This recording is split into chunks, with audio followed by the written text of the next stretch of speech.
Imagine a world where you wake up, head to the office in the morning, to a party with friends in the evening, and then a live concert at midnight, all while sitting in the warmth of your home or from the comfort of your bed. That might just be part of humanity's future. A world where time and space mean nothing. Where we will all partially exist and function in a virtual world, where we can all live, work, and play in the Metaverse. The Metaverse has been discussed everywhere lately, and it is difficult to understand or explain because it isn't a place or a specific technology, nor does it exist in any static way. The Metaverse, instead, is an attempt to describe the way the world will interact with technology in the future in an ever-evolving manner. Right now, we tap screens, we type on keyboards, we use physical input devices to interact with technology. However, these input devices have limited functionalities. They're stuck in one place for the most part, and you need to have them within physical reach at all times. In the Metaverse, interacting with tech could feel real. We'll be able to squeeze, pinch, punch. We won't need to learn a different set of input methods because we would interact with tech just like we would anything in the real world. The Metaverse describes an interoperable digital universe. Right now, on the internet, you need to create accounts on whatever platform you want to use. Your avatars or your digital existence on YouTube, Twitter, Facebook, and Instagram are completely different from one another. In the Metaverse, however, the dream is to be able to create one virtual avatar, one address, one identity to be used across all platforms, from social networking apps to work meetings to school. It could all be done in one package, just like in the real world. You'll also be able to buy virtual items like clothes or art and take them with you across multiple different platforms. The Metaverse could potentially change the entire world economy as we know it. It could change the way we perceive value, physical versus digital. You might think that the reality of this kind of technology is far away, but you'd be wrong. The main technologies required to create the Metaverse already exist, albeit in their infancy.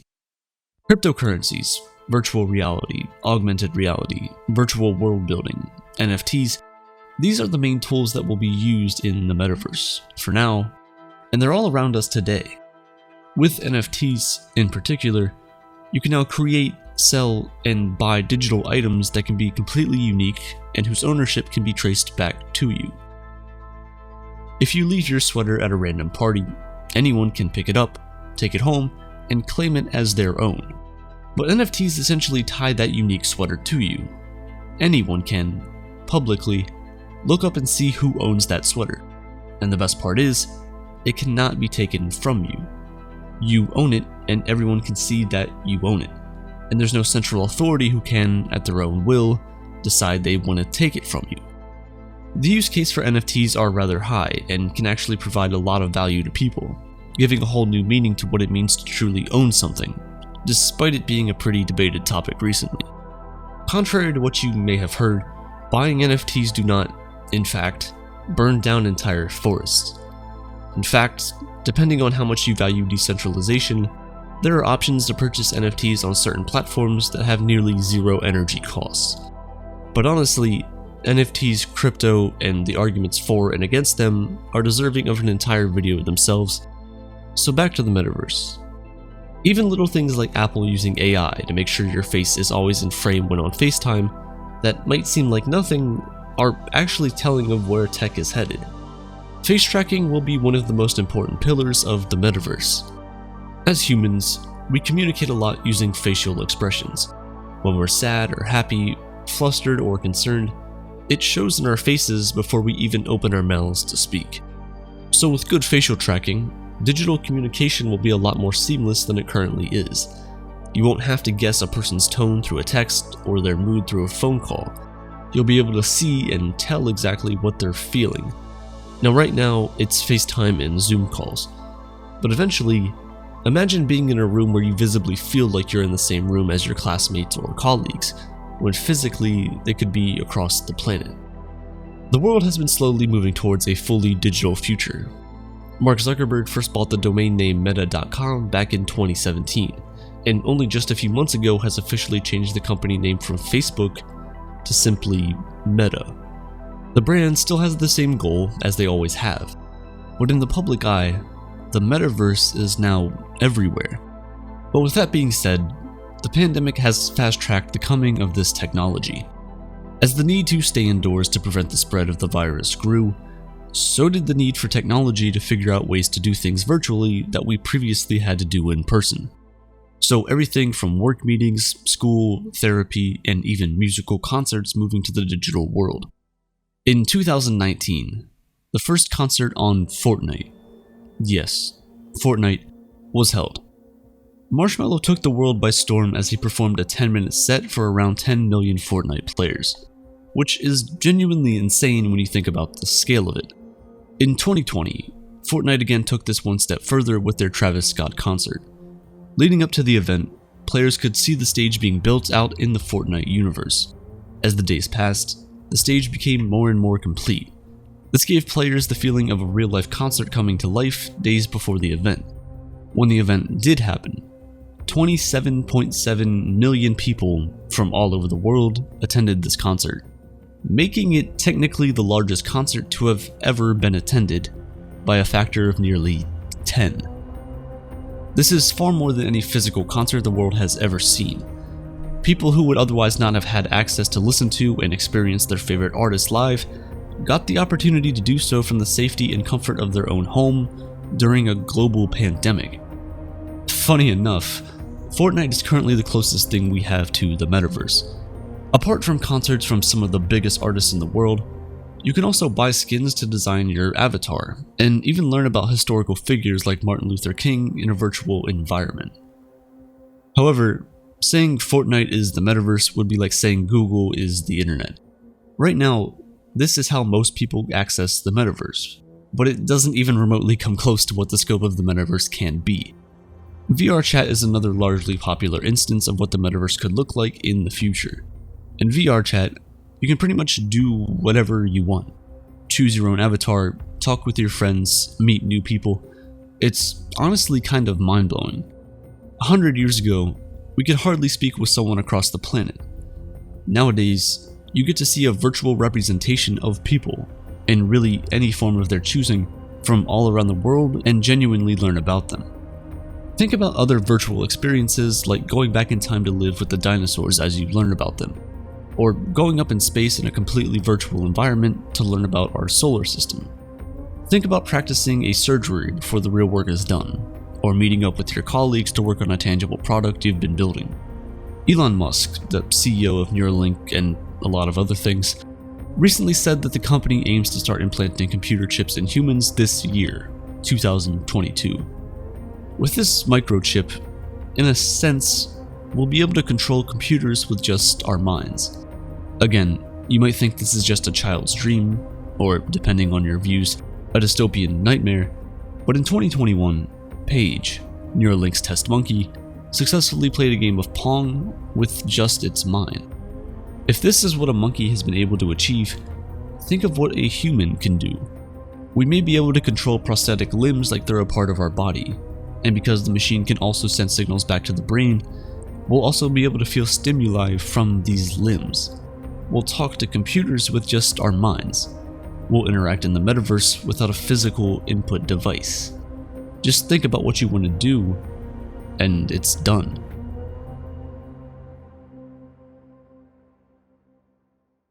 These are two things humanity has been trying to fight from the beginning: space and time.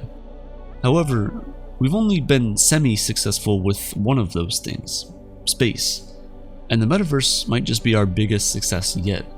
From camels and donkeys to horses, carts, cars, trains, ships, airplanes, and now spaceships, we've always looked for ways to essentially bend space, to make the world feel much smaller than it actually is, to be able to get from point A to point B as quickly and as efficiently as possible. From writing letters to phone calls, video calls, and now virtual interaction, we've always created ways to be there, even when we can't be physically. Man is a social animal, and living in a group is essential for survival. So of course, most of our inventions will simply be looking for new ways to communicate with each other, regardless of how far apart we are. It's no wonder that a lot of science fiction talks about the idea of teleportation. But the truth is, physical teleportation might never be a real thing. The physics of breaking us down to our individual atoms and then reorganizing us somewhere else is a stretch, because we aren't exactly sure what makes us human. However, with the metaverse, we'll never have to physically teleport. Why do something that dangerous when you can go anywhere on Earth or beyond using the internet? In an instant, you'll be able to hear, see, and experience everything without ever having to physically be required to be there. Want to visualize the bottom of the ocean? Done. Want to explore Mars and view the Earth from the red planet? Done. Want to attend a concert without fearing for your life and safety? Done. We'll be able to travel through the entire universe in an instant. Except it'll be a universe made by us. It's as if the simulation is recurring on itself. Humanity's battle with time, on the other hand, has not been as successful. We still can't travel through time, and we can never get back lost time. However, the metaverse might change that in a way. Yes, we won't be able to physically travel through time, but we'll be able to experience events, live through times, and observe the world as it was. We'll be able to simulate the Ice Age to, say, catch a glimpse of the woolly mammoth, or perhaps go back to the Victorian era to understand life as an 18th century young adult, with a simulated population that mimics the language of the time. The metaverse also has the power to make us immortal, or at least some of us. Think about it. Celebrities like Tupac and Michael Jackson still have functioning social media accounts. These accounts post regularly about their music, relevant days in their life, and all of that. 7 of Tupac's platinum albums were released after he died. This means that there's a tremendous amount of unreleased content that these artists leave behind when they pass. Imagine if we could exist in the metaverse where avatars can be created in the likeness of these celebrities. With the amount of information we have about them, from how they look to how they speak, perform, and act, together with all their unreleased art, we'll be able to recreate lifelike expressions of them in the metaverse, indistinguishable from who they were when they were alive. Physically dead artists will host concerts singing to millions of fans as if they were right there. Everything from interviews to shows to communicating one-on-one with fans could feel so real that it could be like they never died. Through existing information on their creative process and the rapid advancement of artificial intelligence, they might even be able to create new music. Recently, we've seen videos of children showing their parents pictures of dead relatives with moving facial parts thanks to the power of AI. And we've seen how emotional these parents get to experience their loved ones again. Now, imagine how much more touching it'll be not to just see a moving picture, but to fully experience a digital expression of a dead relative. What's dead may never truly remain dead anymore. If you're like me, then all of this sounds very exciting, but also extremely terrifying. Because just like all of humanity's inventions, the metaverse will simply be a tool. And as with most tools, it can be used for good and can be used for evil. And to say I'm scared for the evil the metaverse might bring is an understatement. Think about all the dumb problems with social media today and increase them exponentially. Those are the potential dangers of the metaverse, and that's just the beginning. One of the biggest problems with social media today is misinformation. People use fake screenshots, Photoshop edits, websites, and deepfakes to peddle lies and misinformation. If you don't know what to look for or how to identify those things, the spread of misinformation will just continue to grow. Facebook, or Meta, the largest company that is now, in a sense, leading the march into the metaverse, has been accused several times of aiding misinformation on its platform. Now imagine how much more believable these lies would be in the metaverse, where it'll be difficult to differentiate what's real from what's not. When it's not misinformation, you have the problem of confirmation bias. If the metaverse will be serving us content through the algorithms that currently exist on platforms like YouTube and TikTok at an advanced scale, then we are in danger. Or are we? The problem with these algorithms is that they keep feeding you the same kind of content once they realize you're interested in it. They're actually genius in their design. Soon, the only things you see or hear are the things you already believe.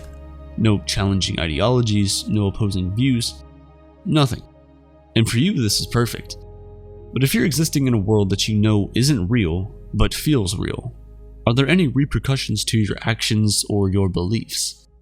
If anywhere, this is where you would feel the most safe, where you could truly express yourself to the largest extent. It's a double-edged sword. The irony of humanity's desire to use technology to improve our connections, to amplify the human experience, is that the same technology is what keeps us apart. Mark Zuckerberg, during his Metaverse speech, said this new technology will help improve human connection.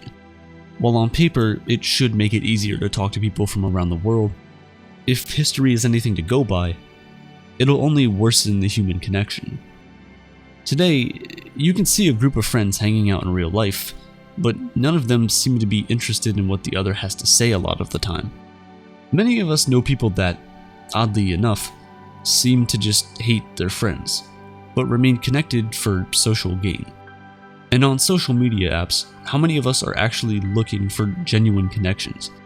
Or isn't it just a numbers game now? How many followers, friends, or subscribers can you rack up? Are we interested in sharing our lives with others, or just trying to prove we've got the best one? How will the metaverse make us think and feel about ourselves? If you walk around with your Prince Charming avatar throughout the day, how would you feel when you take off the headset and look at yourself in the mirror with all of your imperfections that you know best? Right now, people can't post a picture on Instagram without taking 100 versions just to find the perfect shot, then adding layers of filters to make that look even better. And that's fine if it makes you feel better. But little by little, we're becoming less impressed with our natural selves because of how much better technology can make us look. With the metaverse, these standards for ourselves are only going to continue to evolve, once potentially worse than what currently exists. And slowly but surely, we might actually start to hate the human experience. Yet with all of these things, the scariest thing of them all is a rather simple question. Will the creators of the metaverse make money? Is the metaverse financially motivated or socially motivated? Say they do make money, and they do so by selling our data just like many companies of today do. Most of us know this and just kinda deal with it. That data that'll be collected in the metaverse won't just be what you like to watch on YouTube or your spending habits on Amazon.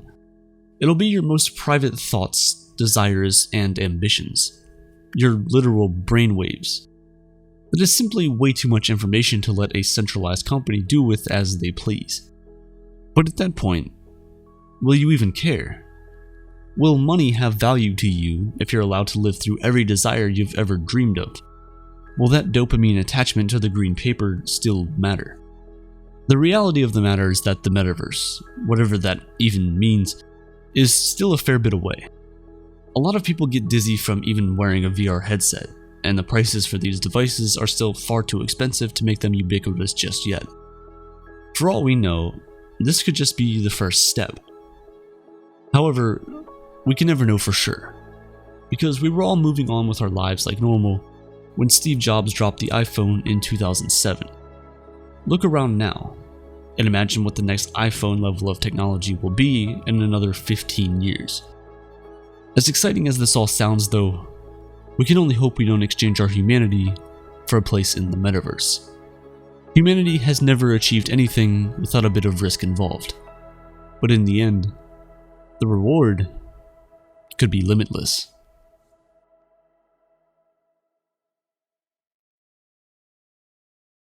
The metaverse is a work in progress. No one really knows exactly what it is or where it'll be even in a year. It's being built by all of us, for all of us. The issues that we laid out in this video are just the tip of the iceberg, and potentially, it could go much, much deeper. It's interesting to watch this potentially perpetual project play out, but we have to be smart about it. We have to engineer it in the right way so as to not put our social and financial lives at risk.